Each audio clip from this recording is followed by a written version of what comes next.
So coming July 2nd is Season 2 for Apex Legends. It's called Battle Charge. So with all sorts of cool stuff in it. We've got an awesome ranked mode coming, a new weapon, the L-Star. We're going to have a map event, some new hop-ups for weapons, some balance changes for weapons and characters. Has a new character, Watson. So her tactical, she's basically a defensive character. She's trying to sort of slow down the game and sort of make you think a couple steps ahead and then plan for that. So her tactical is she drops some nodes that make electric fences, and you can set up sort of big perimeter that if you go through it, you take damage, you get slowed down. So very good for sort of choke points. But we look for things that the game doesn't offer yet. So we only have one real defensive character in Caustic, and so that was a space that was missing. So we spent a lot of time trying to say, hey, what's another sort of strategic thinking character versus Octane, and those are sort of more kill characters. So we look for sort of things that haven't been served yet. So we designed Apex to be a competitive experience, try to have a lot of skill and depth to the game. And with the Elite 5Q that we started this week with the Legendary Hunt, it's kind of our first baby step into more competitive experience. With ranked, we're going to kind of a next step. And eventually we do want to get to a point where we're having big tournaments and things like that. But that's definitely an area we're wanting the game to grow in.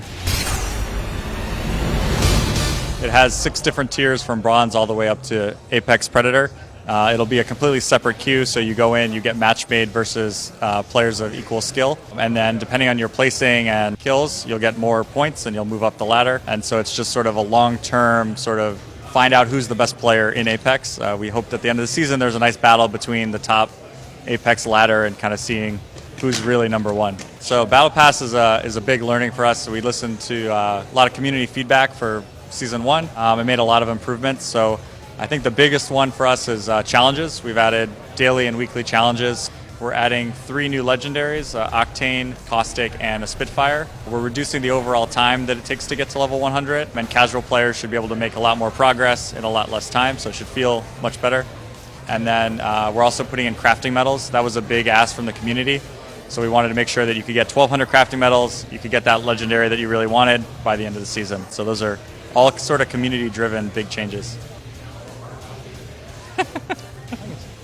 I think the Mozambique is an amazing gun. I don't know why you would even ask that. Nothing wrong with it. It's perfect as is. Fantastic. But it might be getting a little something special in Season 2. So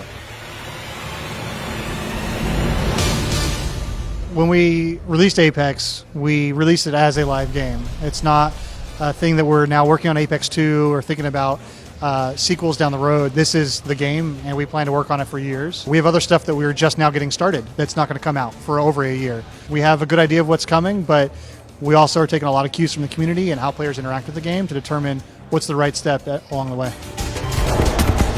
When it comes to any potential changes to Kings Canyon, you should probably just keep your eyes peeled over the next few weeks. Cool, thank you.